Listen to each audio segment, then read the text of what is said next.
Buonasera a tutti, good evening and welcome to the Italian Radio Hour. Io sono Viviana and I would like to welcome back our regular listeners and also welcome any new listeners. Also be sure to like us on Instagram and Facebook at Italian Radio Hour and subscribe to our YouTube channel to catch up on any past video interviews. Vorrei dare il benvenuto ai nostri ascoltatori da tutto il mondo, grazie per essere con noi anche oggi mentre continuiamo il nostro viaggio per l'Italia e la cultura italiana. Today, I'm delighted to welcome Gabriel Zuchtriegel, Director of the Archaeological Park of Pompeii. Born in Germany, Dr. Zuchtriegel is one of the youngest ever to hold such a prestigious position in the world of archaeology. His work has breathed new life into Pompeii, one of the most extraordinary windows into the ancient world. His recent book, The Buried City, Unearthing the Real Pompeii, originally published in Italian as La città incantata, takes readers beyond the ruins, offering an intimate exploration of the daily lives, struggles, and dreams of those who once inhabited Pompeii.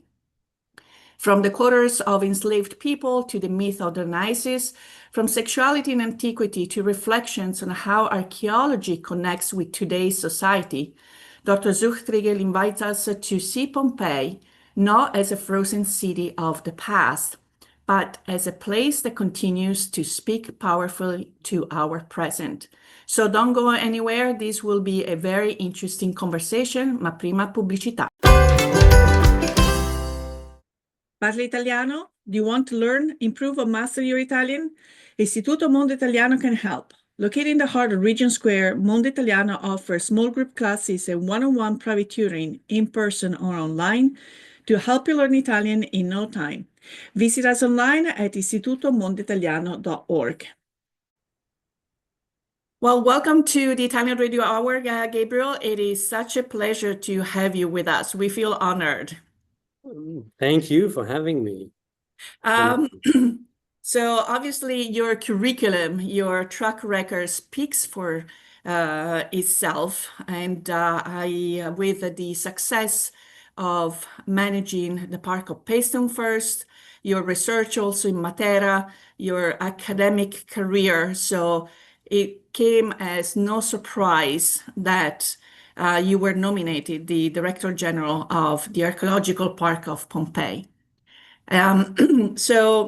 As I usually do during the program, I like the audience to get to know our guest a little bit. So before we go into the book and some of your academic work as a grown-up, so to speak, I would like to get a window into little Gabriel growing up in southern Germany, and whether you already showcase interest for some of the classical disciplines, whether it was out of your own heart and interest or maybe encouraged by your family.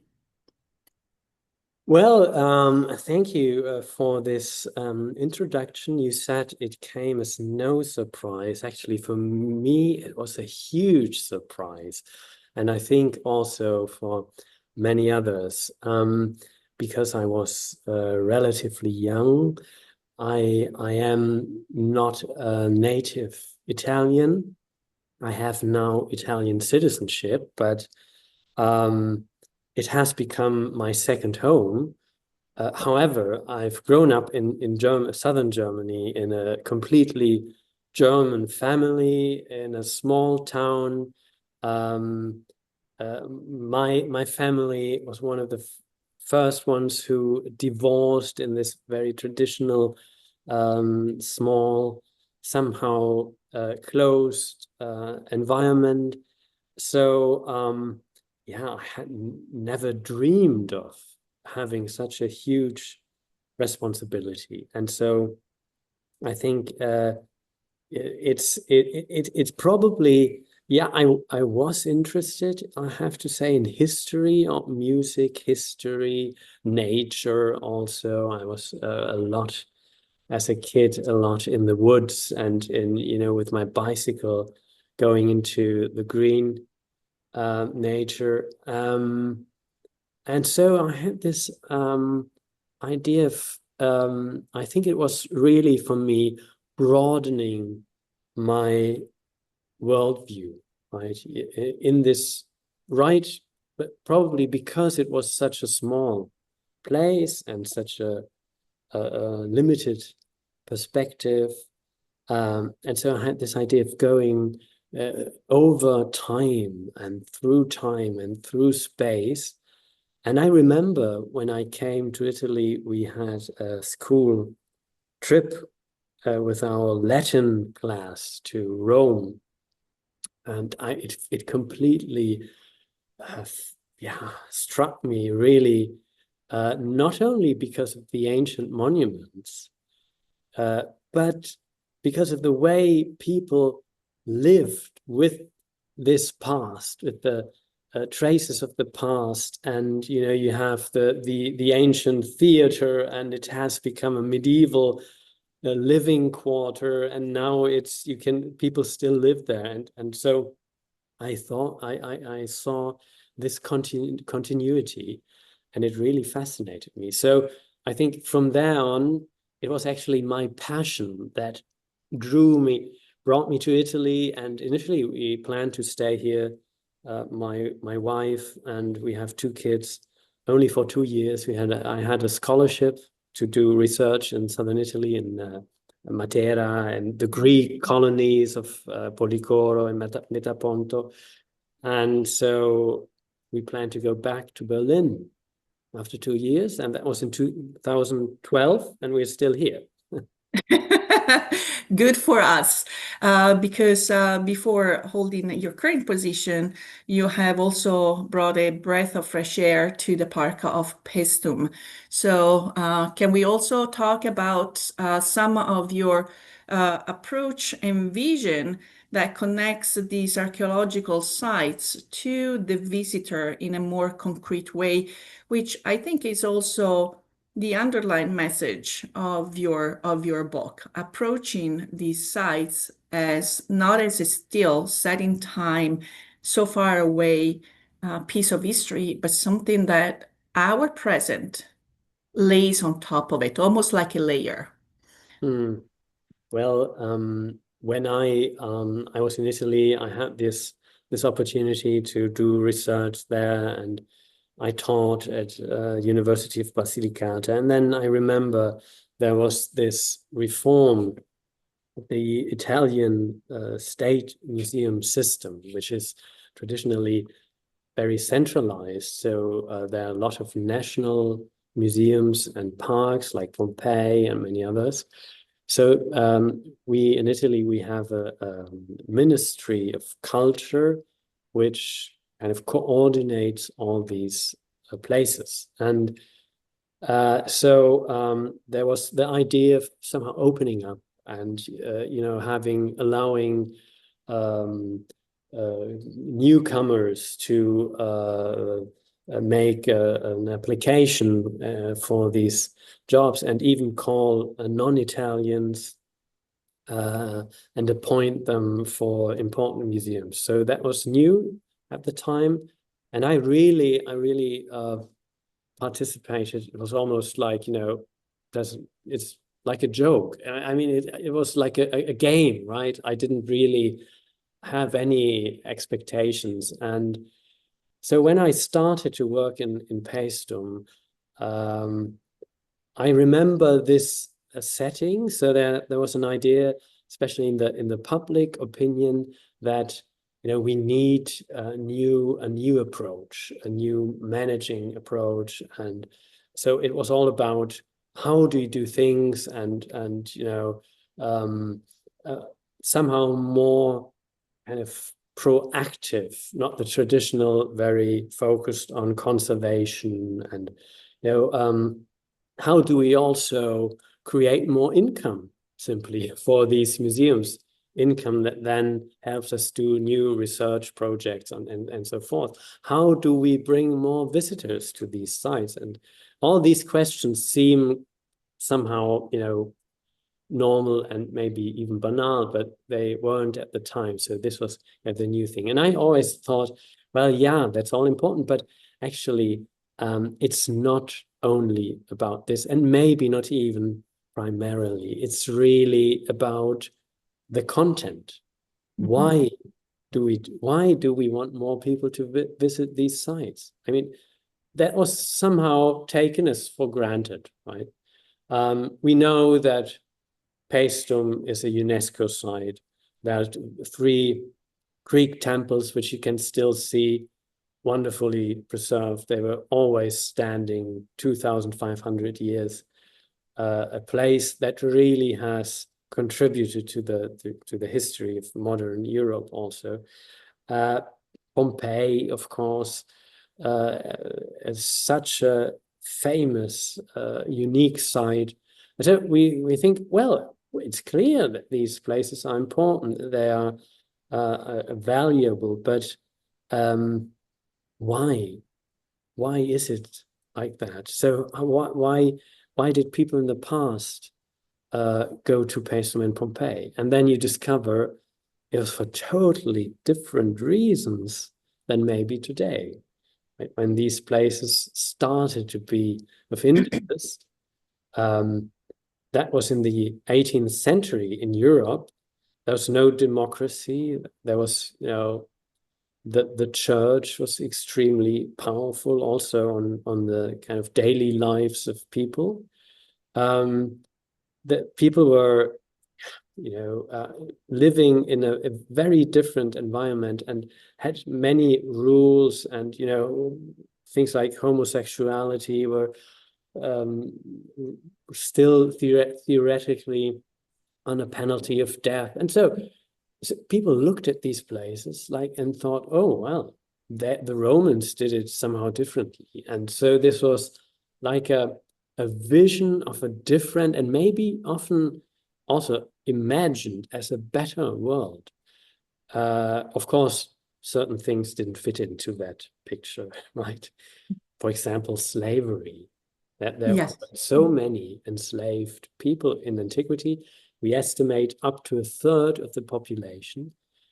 So that was kind of the energy that gave that started the movement, the excavations, the interest in these sites. And today it's completely different, right? And so it's nothing that is to be taken as granted. It's something we always have to rediscover. What is it in these places that speaks to our soul? Mm-hmm. So it looks like from a few things that you mentioned there, that maybe the classical version or interpretation from the houses that we see of the wealthy people, where the history was written by the minority. So there was not enough exposure. Why would we want to talk about the slaves? Why do we want to give that message? So in this, it's almost putting like a different glasses to revisit what physically is the same site, but interpreting the lives of the people with different accents now, that gives us a better picture, a more complete picture of what society looked like and felt like. You have a very interesting, peculiar way of opening your book, because you talk about, you said that you have been to Pompeii as a younger student. So being the narrator, so to speak, throughout the book, we would expect maybe to start with recollecting your experience when you went there. And but on the other hand, you talk about 120 people a year have heart-related medical emergencies at Pompeii, which obviously is put in there to lead to a bigger picture. Can you elaborate a little more about this kind of introduction that you wanted to put in your book, and what you were trying Yeah, to stimulate from the reader? when I wrote the Buried City, the book, Unearthing the Real Pompeii, I had been in Pompeii for about a year, and I had turned down actually a number of proposals of offers to write a book about Pompeii, because I thought, well, there are so many books already about Pompeii, wonderful books. There are, and I have just arrived more or less. I have so much to do. The conservation of the site, that's a huge issue, and it takes a lot of energy. And so I said, it's not the moment to write a book. And then I thought, well, yeah, there might be a kind of book that hasn't been written so far, and which could actually be worthwhile writing. And so I started writing, and what I wanted to do is to give people this approach. So I wanted to talk, I'm in the book, I talk about my personal experience, but maybe not in the way, it's not, oh yeah, I was always interested in archaeology, and as a small boy, I already had a collection of coins or whatever. Not at all. Mm-hmm. It's rather the doubts and the emotional part of it. And I saw many people come to Pompeii and they somehow know it's important. I wanted to tell them it's really important for you, and you can make the difference. Everybody has his or her own experience at the site. And we as a society also change our ideas and our emotions and our approach to Pompeii over time. And so we are all part of this. And so what I try to do is write the history of the site, of course, so you can read in the book about daily life and religion and rituals and slaves, economy in Pompeii.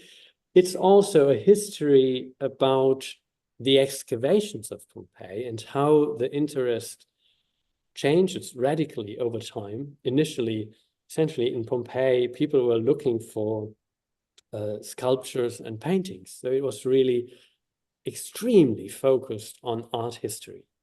And they didn't really care about the rest. And so it's also an attempt to write this sort of history of archaeology. Why did people start to do archaeology, and how did it change over time? And how does it come that today we are looking, at thousands of pottery fragments to understand maybe ancient trade and social relations. And then I thought, but if you really want to make it a personal thing and to talk about emotions, you should also open up a bit yourself. And so I put into this narrative my own history and my changing approach in my lifetime to the site, and how I approached it through university. You often think, well, yeah, university, people want to study archaeology, they go there, everything fine, and then they find a job. No, I myself and many colleagues, we had a lot of doubts and moments where we thought, well, maybe I I have it all wrong.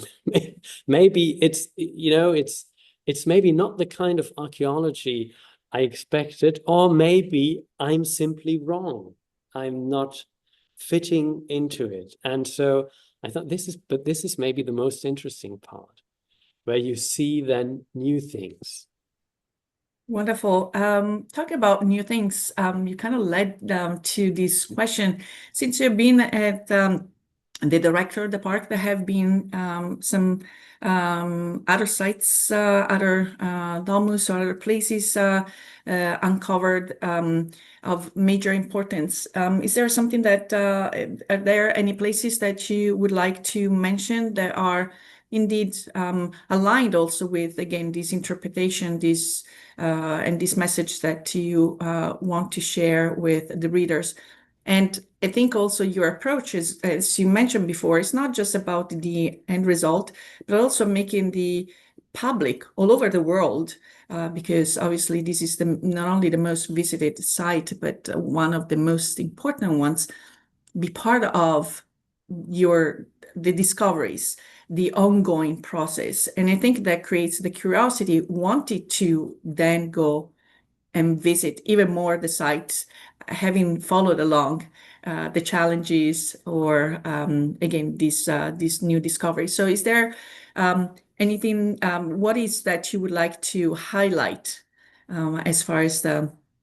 Well, that's really a good question because we actually thought about this. I mean, I always had this interest in, which also is quite prominently featured in the book, the lives of those who somehow remain in the shadow, who are not part of the great historical narratives, the enslaved workers, women, children, homeless people, right?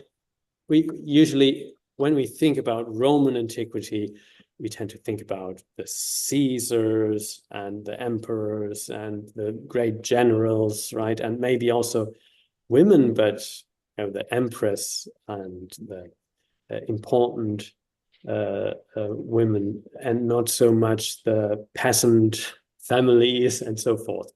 So I always had an interest in that because I thought that's really the true potential of archaeology, to go Mhm. beyond the historical narrative and find all the small stories that have been suppressed and marginalized and never been written down, actually. And so that's interesting. And then I started to work in Pompeii, and we do a lot of excavation.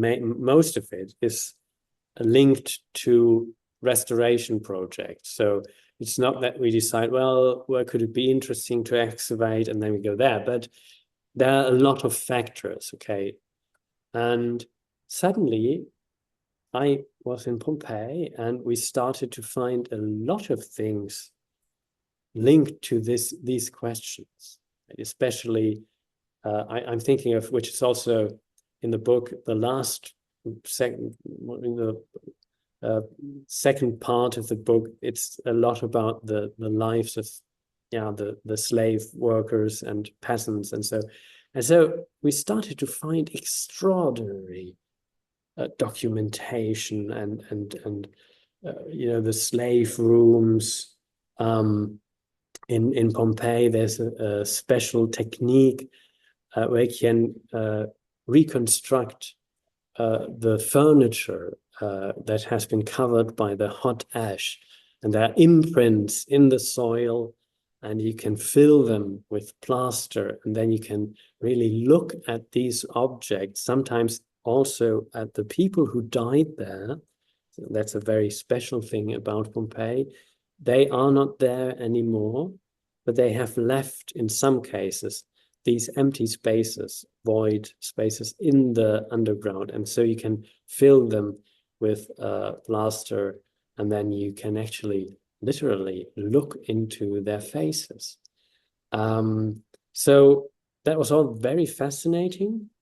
And people started to ask, but how does it come?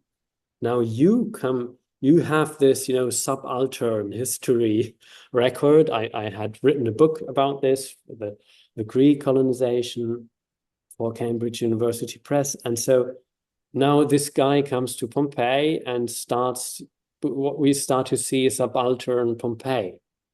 Is this a coincidence? Well, yes, in the sense that we didn't plan these excavations in order to find these things. We actually found also a lot of other things, also interesting. But I think it's really, how do you tell the story that is all there?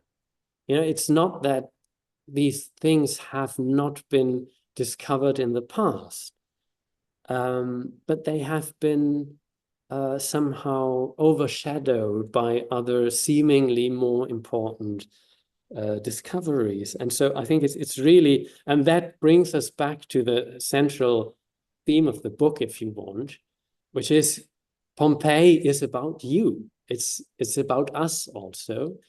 It's how you look at it. And we Mhm. can both go to Pompeii and see a totally different city. But that's Mhm. not, it's not that yours is true or false and mine is true. It's simply two different views. And then we can talk about why do we have different views. That's really the interesting part about history. Mhm.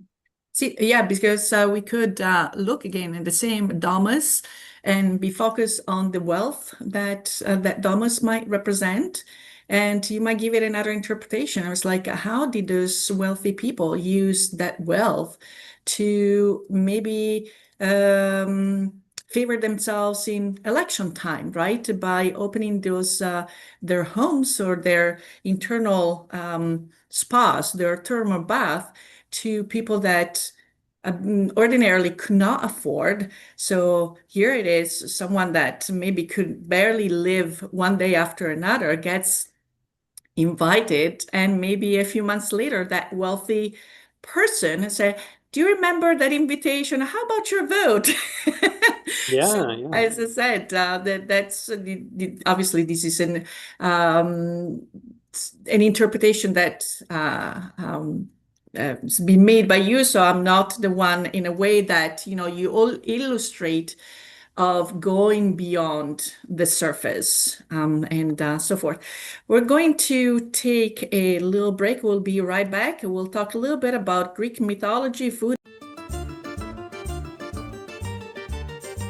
Do you love Italian food?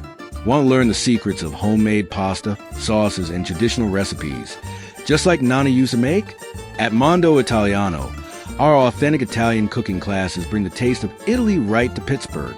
From fresh pasta to regional specialties, every class is a delicious journey through Italy's culinary traditions. Spots fill quickly, so reserve your seat today.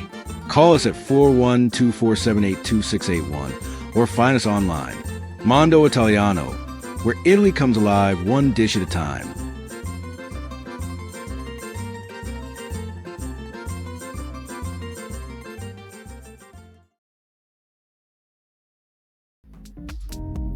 Un caffè, per favore. For more than 35 years, Pittsburgh has started its mornings with La Prima Espresso. From freshly roasted beans from around the world to the perfect espresso or cappuccino, every cup is crafted with care. Stop by and enjoy the warmth of our baristas and familiar faces, or bring the taste of Italy home. Order online today at laprima.com. La Prima Espresso, Pittsburgh's coffee. So we are back with Gabriel Zuchtriegel, the Director General of the Archaeological Park of Pompeii. And so we are we're analyzing, we're looking at Pompeii in a more soulful way, so to speak. And so I would like to talk a little bit about how Greek mythology can be perceived or has influenced some of the depictions, some of the things that we see at Pompeii. Yeah, it's all full of Greek mythology, which is somehow surprising, maybe, because we tend to think about Pompeii as a Roman city, Roman town, and there's actually, you could also discuss this. Is it really so typical? But let's take it as a typical Roman town, and then you discover that it's all full of Greek myth, and you discover that people were learning Greek in ancient Pompeii and Italy, like we today learn in Italy. We obviously we learn English, or in the US and Canada, maybe people learn French. So it's like a very important thing, and it's almost like a Greek-Roman town, actually, because for these people, Greek culture was like the model of culture. That was the Romans were on a military level, clearly dominating the ancient world. But they had a great admiration for the ancient Greek culture, their philosophy, art, architecture. It all came from there, at least in their perspective. And there were century-long relations between Italy and Greece. Actually, the Homeric poems, somehow you can read them Odysseus going, to the west and coming to Italy, basically. There were all these places, Naples and the Sirens, and so that recorded the myth already in ancient times. There was a connection. And so this was very present in Pompeii, and it was also a way of showing your education and that you knew your Greek, so to speak. So you could go to these dinner parties and you would see the Greek mythological paintings on the walls, and they didn't have television, of course, and so often they would start talking, taking these images as a starting point, right, and kind of adapting myth to their own daily reality. So I think it's very important to understand that the past always has a past too, and they lived in this kind of profound, deep time, and had their own points of references. And what for us is the classical age actually is something that consists of the Romans already had their classical Greek age, and so what you can see this all in Pompeii, and you can see also someone learning Greek and writing the Greek alphabet on one of the walls, and you can imagine the kids of the wealthy families studying Greek often with people who were native speakers and were slaves actually brought to Italy for that purpose. Mm-hmm. Among the gods, although he was kind of not within the realm of the 12 gods, you have Dionysus, Dionyso, that you seem to spend some time talking about him. Can we go into details with the Dionysus and why you wanted to highlight? Well, Dionysus is really a special god. You have this, it's like a family, right, of gods. They're all somehow related.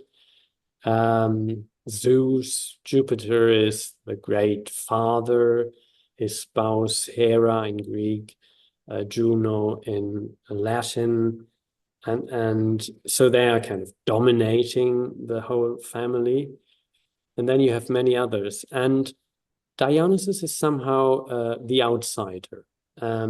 He's called the new god, even if although he's not new at all. His name appears already in the second millennium BC on clay tablets from Greece. So he has to fight with resistance in many places. He is also the god who dies and is reborn, which is one of the reasons why later he is somehow compared to the figure of Christ in late antiquity. So the last pagans somehow they have this figure Dionysus, who they want to show he's actually, it's not so different, and you don't have to change your ancient traditional religion. It's all there already. Look, he died too and was reborn. But that was really toward the end. But he's this somehow mysterious and also mystical figure. There were mystery cults also for Dionysus, and we have evidence for that also in Pompeii. So it was something like a religion inside the religion. He was also extremely popular, and his spouse, his partner is Ariadne, who is a mortal woman. That's also very interesting.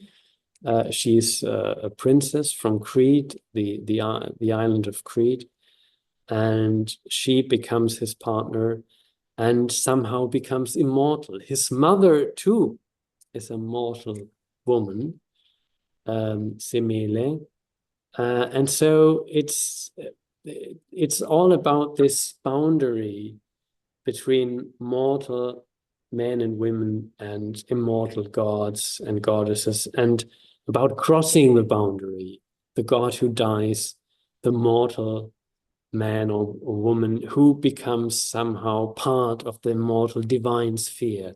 And the message is we all can be like that. We only have to participate in these special rituals, initiation rituals, and then we can participate in the divine sphere of Dionysus. Mm.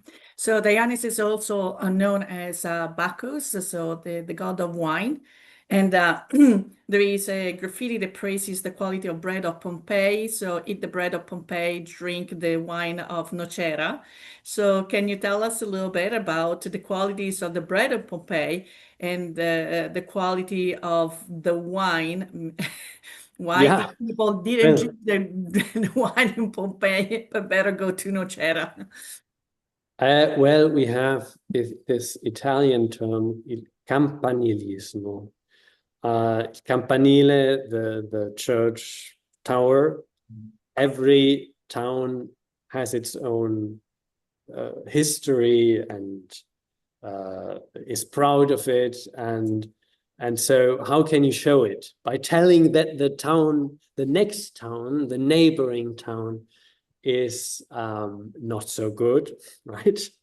And so that's it's probably also due to that. Someone wrote on a wall in Pompeii, eat the bread of Pompeii, but drink the wine of Nuceria, modern Nocera, which is still a flourishing center here, not far from Pompeii.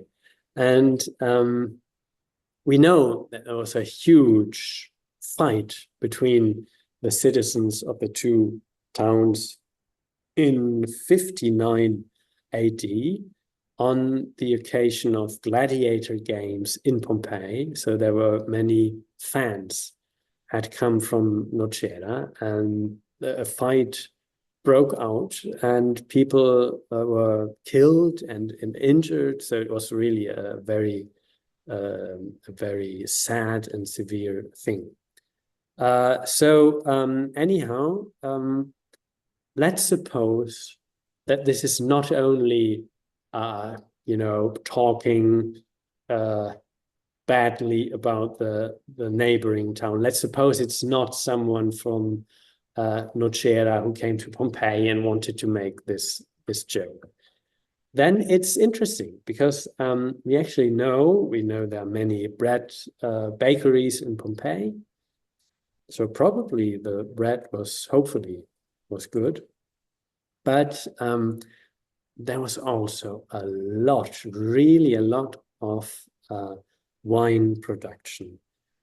Pompeian amphoras for wine have been found literally around the Mediterranean, from Spain to southern France, northern Africa, to modern Turkey. So this was a huge business. They actually produced much more than they drank locally here. So they exported wine. And I think that worked also. The quality must have been, at least a minimum. Otherwise, that wouldn't have worked. But I think it's interesting because it shows how this relatively small, not so significant town was one of hundreds of towns in ancient Italy at the time, was still part of this huge Mediterranean network and depended actually on it. Its economy depended heavily on this kind of Mediterranean trade. Mm-hmm. Any other information that you could share with us as far as the diet based on the findings?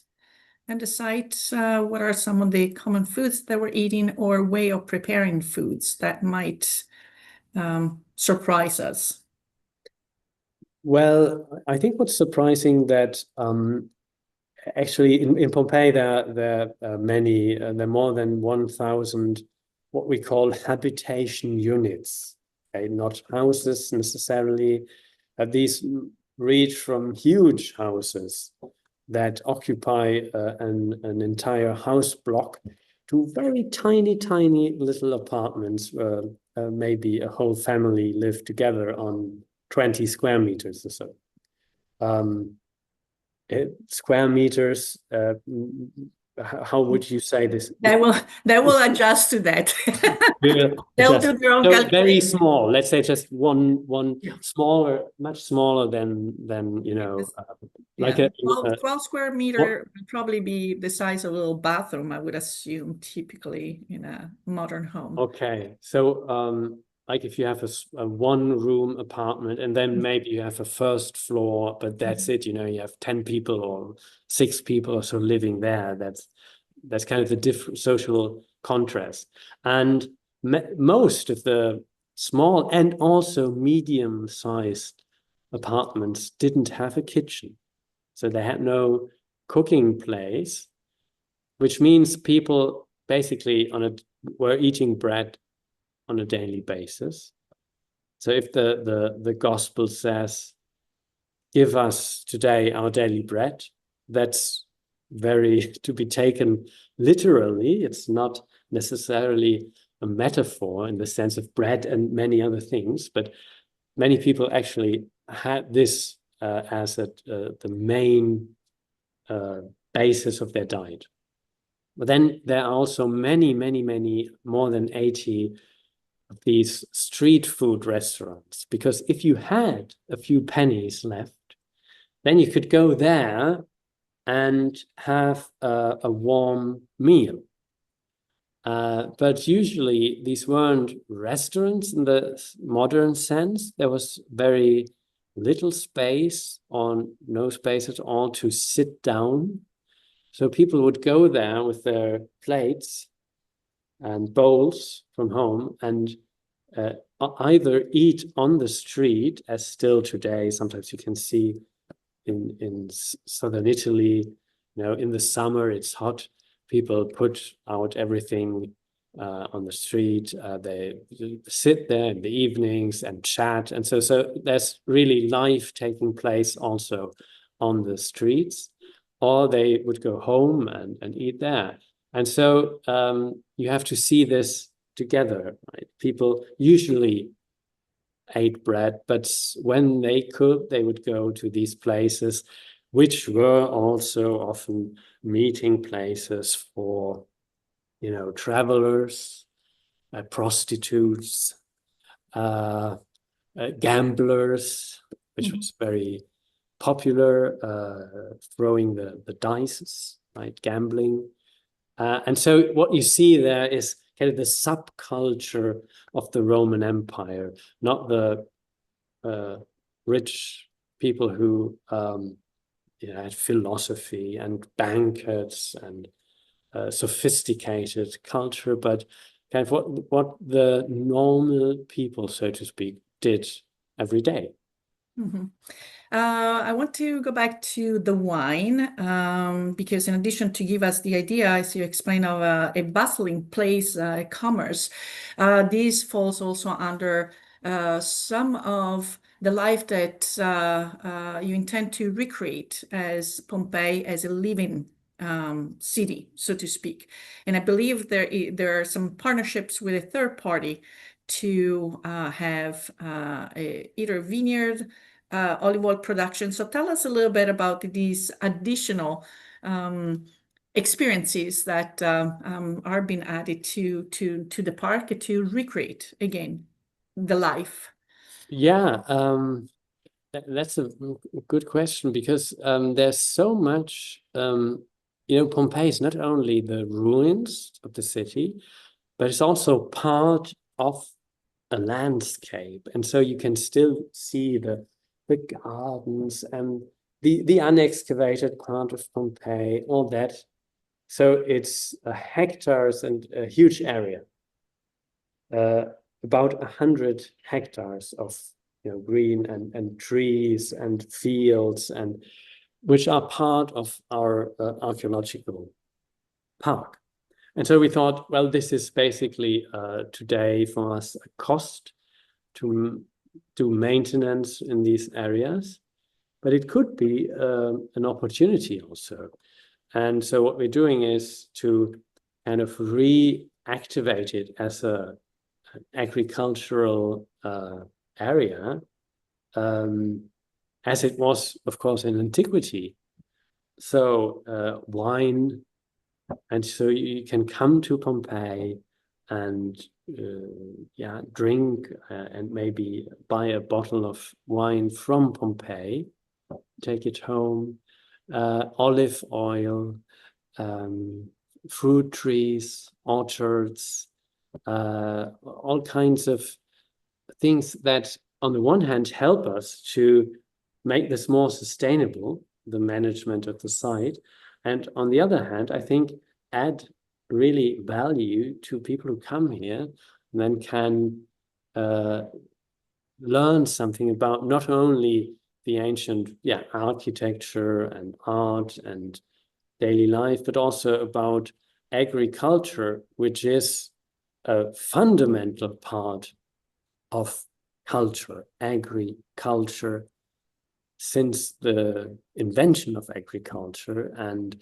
especially in Italy. I mean, the famous Italian landscape, il bel paese, what you see, when you look at paintings or when you come here, of course, that's actually the result of generations and generations, not necessarily of great architects and artists, but of peasants, of farmers who worked the land, and that's a fundamental part of history too. Mm-hmm. And also you want to give emphasis in addition to this production, but also to the satellite sites that in addition to the Park of Pompeii, people can go and experience. One of my last questions to you, how is technology aiding, helping in the preventive conservation activities? Well, it helps really a lot. I think the challenges we face today really require that we use all the available technologies that we can find. In Pompeii, it's such a big site. It's so huge. It's more than 13,000 rooms excavated over more than 2.5 centuries. Only a small percentage, I think 7%, have a roof. So you can imagine what this means: sun, rain, hot, cold, winter, summer. It's really a continuous challenge to the conservation of these structures. So what we're doing now is monitoring the site. And you can imagine that 13,000 rooms, it's not so easy to know exactly what's happening in each single one of them. So that's the first goal.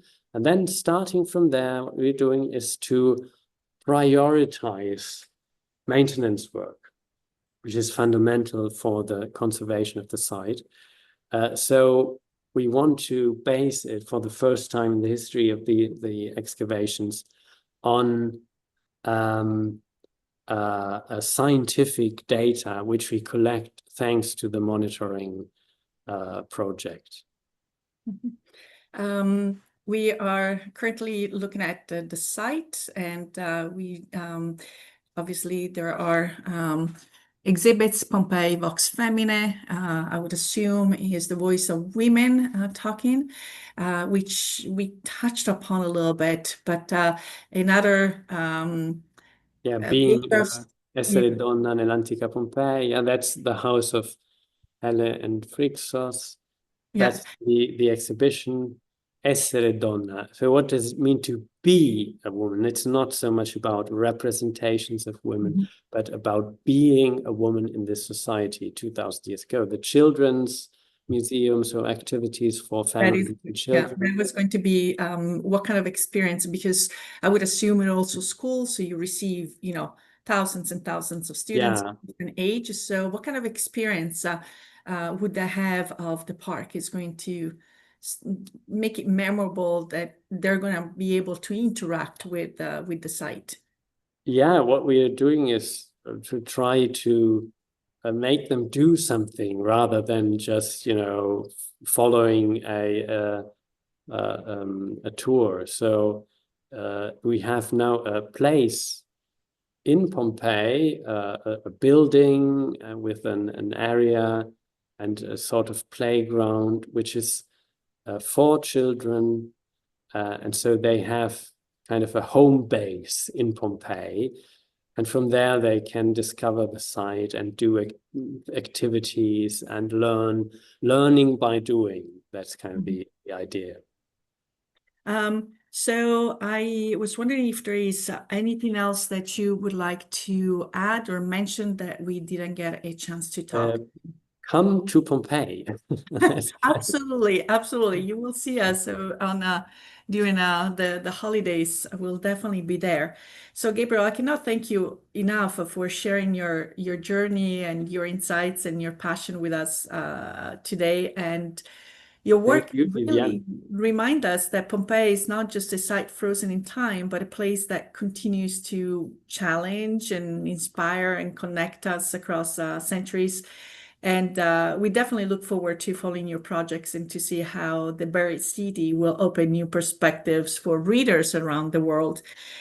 But unfortunately, our time together is up, and il Big Ben ha detto stop, and it's time for us to say arrivederci e alla prossima. We want to thank you for tuning into the program. And if you have any questions or comments, or if you have any topics you would like us to address, please contact us at the italianradiohour@gmail.com. We would love to hear from you. And remember, if you or any of your family and friends have missed a prior episode or would like to listen to this episode again, subscribe to the Italian Radio Hour on YouTube or where you catch your favorite podcasts.